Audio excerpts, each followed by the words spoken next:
مختصر کی آدم خورنی پارٹ 4۔ گھنے جنگل سے گزرنے میں ان لوگوں کو بہت دقت ہوئی تھی۔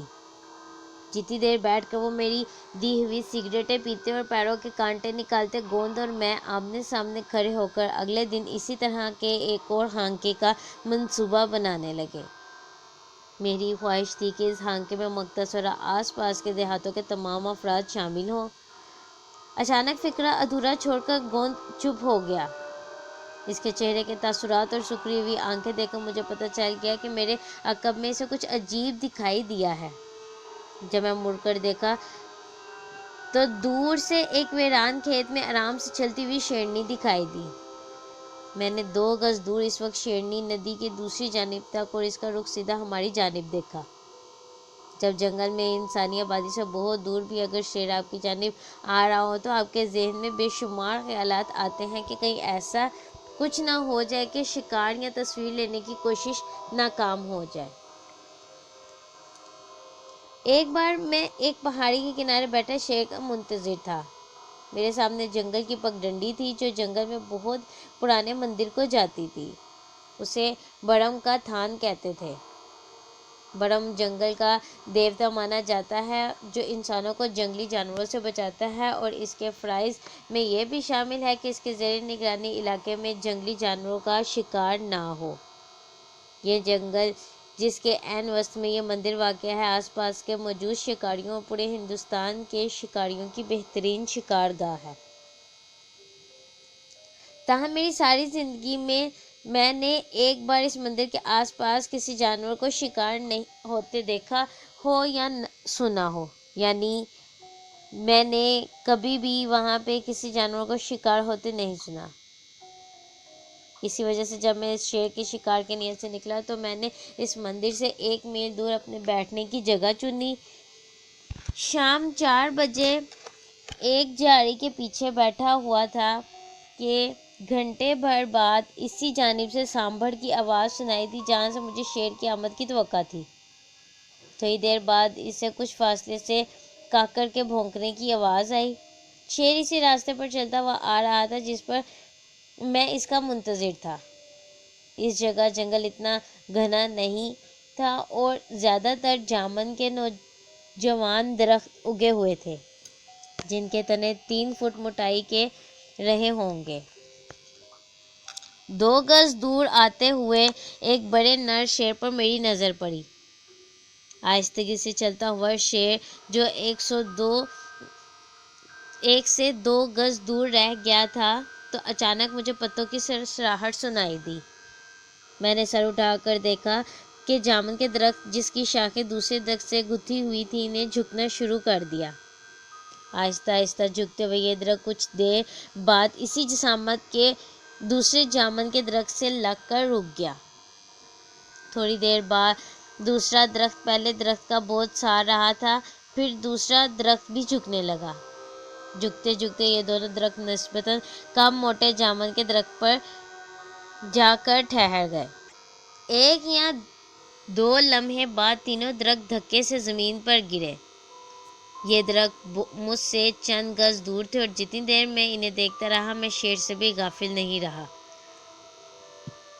پہلے درخت کے ہلنے کی آواز سنتے ہی شیر اپنی جگہ رک گیا تھا، اور جب یہ درخت گرے تو شیر بغیر گھبرائے مڑا اور واپس اس طرف چل دیا جہاں سے آ رہا تھا۔ میرے مشاہدے کی کیا وجہ ہو سکتی ہے میں نہیں جانتا۔ تینوں درخت کم عمر اور خوبصورت تھے، اور نہ ہی بارش ہوئی تھی کہ ان کی جڑیں کمزور ہو جاتی اور نہ ہی ہوا چل رہی تھی۔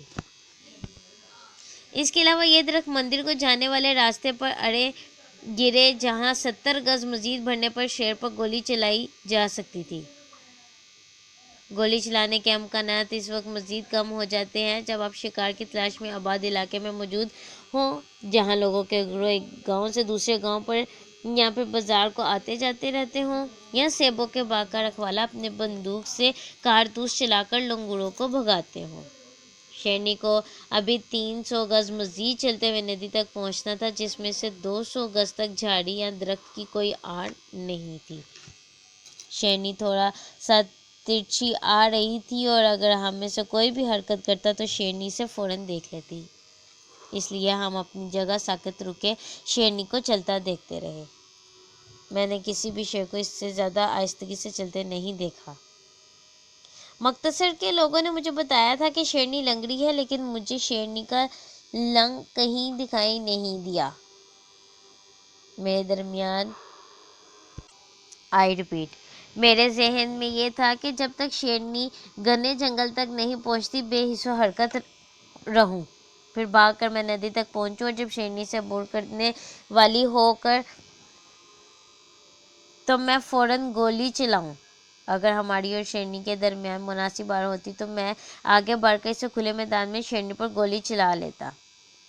اگر یہ ممکن نہ ہوتا تو پھر ندی عبور کرتے وقت اس پر گولی چلاتا۔ چونکہ ابھی میرے سامنے کوئی آڑ نہیں تھی، اس لیے میں اس وقت تک رکا رہا جب تک شیرنی کھلے میدان اور ندی کے درمیان واقع جھاڑیوں میں نہ گھسی۔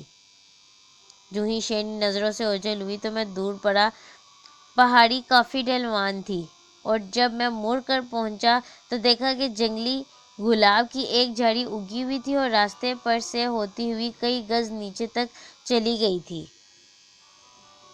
اس جھاڑی کے درمیان سے ایک سرنگ سی بنی ہوئی تھی، جس میں جب میں نے جھانک کر اس سرنگ سے گزرنے لگا تو میرا ہیٹ گر گیا۔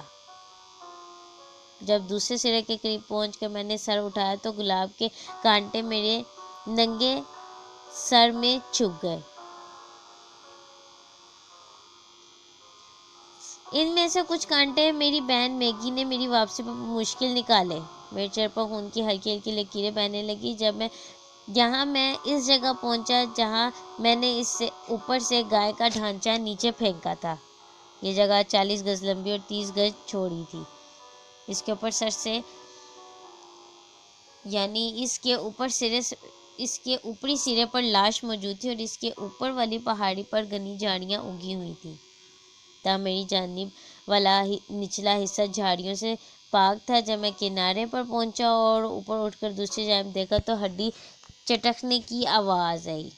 مجھ سے قبل شیرنی یہاں پہنچ گئی تھی اور پرانے شکار کو دیکھ کر اس نے سوچا کہ اپنا پیٹ بھر لے۔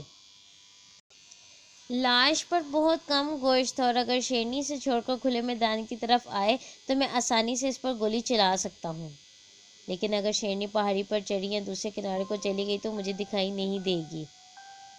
ان گھنی جھاڑیوں میں جہاں سے میں شیرنی کی آواز سن رہا تھا سے ایک پتلا سا راستہ میری موجودہ جگہ سے 1 گز دور سے گزرتا تھا۔ اس جگہ راستے سے 1 گز دور سے کم از کم 50 فٹ گہری کھائی تھی۔ ابھی میں یہ سوچ ہی رہا تھا کہ کیسے شیرنی کے اوپر پہاڑی پر پتھر پھینک کر اسے اس کھلے خطے کی طرف لاؤں کہ میں نے اپنے پیچھے آہٹ سنی۔ مڑا تو دیکھا کہ گوند سنگھ میرا ہیٹ لیے کھڑا تھا۔ ان دنوں ہندوستان میں کوئی یورپی ہیٹ کے بغیر نہیں باہر نکلتا تھا، اور جب گوند سنگھ نے میرا ہیٹ گرتے دیکھا تو فوراً اسے اٹھا کر میرے پاس لایا۔ ہمارے پاس ہی پہاڑی میں ایک غار نما گڑھا تھا۔ ہونٹوں پر انگلی رکھ کر میں نے گوند سنگھ کو بازو سے پکڑا اور اسے اس گھڑے پر بٹھا دیا۔ جب وہ بیٹھا تو اس کے گھٹنے اس کی تھوڑی کو لگ رہے تھے اور میرا ہیٹ دبائے وہ بمشکل اس گھڑے میں پورا آیا۔ مجھے اس پر بڑا ترس آیا کہ اس نے چند گز دور شیرنی گائے کی ہڈیوں کا کچومر نکال رہی تھی۔ جب سیدھا کھڑا ہو کر میں دوبارہ اپنی جگہ پہنچا ہی تھا کہ شیرنی کی آواز بند ہو گئی۔ شاید اسے گائے کا گوشت پسند نہیں آیا ہوگا۔ کچھ دیر تک بالکل خاموش رہی اور پھر اچانک میں نے شیرنی کو دیکھا۔ شیرنی دوسرے کنارے پر چڑھی اور اب پہاڑی کی طرف جا رہی تھی۔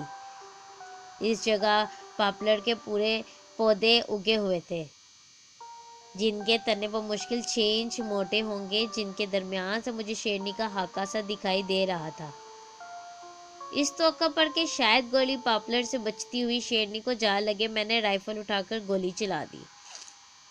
گولی چلتے ہی شیرنی مڑی اور انتہائی تیزی سے بھاگتی ہوئی وہ کنارے پر پہنچی اور میری جانب آئی۔ اس وقت مجھے علم نہیں تھا کہ میری گولی اس کے سر کے پاس ایک تنے میں لگی تھی اور یہ شیرنی کانی تھی۔ بظاہر انتہائی غصے سے بھاگتی ہوئی شیرنی درحقیقت محض انتہائی خوفزدہ جانور تھی، جسے اس جگہ یہ لم نہیں ہو سکا تھا کہ یہ دھماکہ کہاں سے ہوا ہے۔ خیر میں یہ سمجھا کہ شیرنی انتہائی غصے سے میری جانب آ رہی ہے۔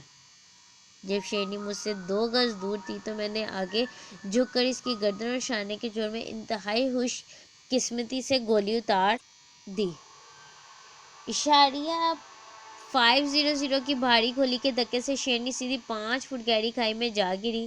اگر میری گولی خطا جاتی تو شیرنی سیدھا میرے بائیں شانے سے آ ٹکراتی۔ ایک قدم آگے بڑھ کر میں نے نیچے جھانکا تو دیکھا کہ شیرنی پانی کے چھوٹے سے تالاب میں گری ہوئی تھی۔ اس کے پیر ہوا میں تھے اور تالاب کا پانی اس کے خون سے سرخ ہونے لگا تھا۔ گوند ابھی تک اسی جگہ بیٹھا تھا۔ میرا اشارہ پاتے ہی وہ باہر نکلا اور شیرنی کو دیکھتے ہی اس نے مڑ کر زور سے چیخ مار کر اپنے ساتھیوں کو بتایا کہ شیر مارا گیا، شیر مارا گیا۔ 30 کے 30 آدمی شور مچانے لگے۔ بدری نے جب یہ آوازیں سنی تو اس نے اپنی بندوق سے 10 کارتوس چلا دیے۔ ان کی آواز مختصر اور آس پاس موجود تمام دیہاتوں کے افراد نے سنی اور ہر طرف سے لوگ ادھر آنے لگے۔ لوگوں نے خوشی خوشی شیرنی کو تالاب سے نکالا اور ایک درخت کے تنے سے باندھ کر بدری کے باغ تک لائے۔ یہاں بھوسے کے ڈھیر پر شیرنی کو لوگوں کے سامنے رکھ دیا گیا۔ اتنی دیر میں بدری کے مہمان خانے میں جا کر چائے پینے لگا۔ 1 گھنٹے بعد لالٹینوں کی روشنی اور لوگوں کے ہجوم میں کہ جن میں مختصر کے کئی شکاری بھی شامل تھے بیٹھ کر میں نے شیرنی کی کھال اتاری۔ اس وقت مجھے پہلی بار پتہ چلا کہ شیرنی کی محض ایک آنکھ تھی اور اس کے جسم میں 50 کے قریب صحیح کے کانٹے پیوست تھے۔ یہ کانٹے 1 سے لے کر 9 انچ تک لمبے تھے اور اس کے دائیں پیر سے لے کر دائیں شانے تک پیوست تھے۔ 10 بجے کھال اتارنے کا کام مکمل ہوا۔ شب بسری کے لیے بدری کی درخواست کو نرمی سے رد کر کے میں اس کے ساتھ مختصر کی چڑھائی چڑھا۔ ہمارے ساتھ وہ لوگ بھی تھے جو مختصر سے آئے ہوئے تھے اور میرے 2 ساتھی بھی جنہوں نے شیرنی کی کھال اٹھائی ہوئی تھی۔ ڈاکخانے کے ساتھ کھلی جگہ پر میں نے شیرنی کی کھال بچھا دی تاکہ پوسٹ مارٹم اور اس کے احباب سے اسے دیکھ سکیں۔ نصف شب کو میں عوامی ڈاک بنگلے میں چند گھنٹے کی نیند لینے کے لیے لیٹا۔ چند گھنٹے بعد ہم پھر روانہ ہو گئے تھے اور 72 گھنٹوں کی غیر حاضری کے بعد میں اپنے گھر نینی تال پہنچ گیا۔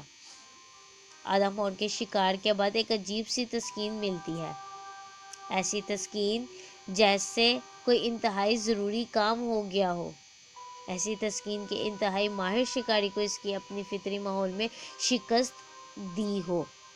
سب سے زیادہ یہ تسکین کہ زمین کا ایک چھوٹا سا ٹکڑا اتنا محفوظ ہو گیا تھا کہ ایک چھوٹی سی بہادر بچی اس میں آرام سے چل سکے۔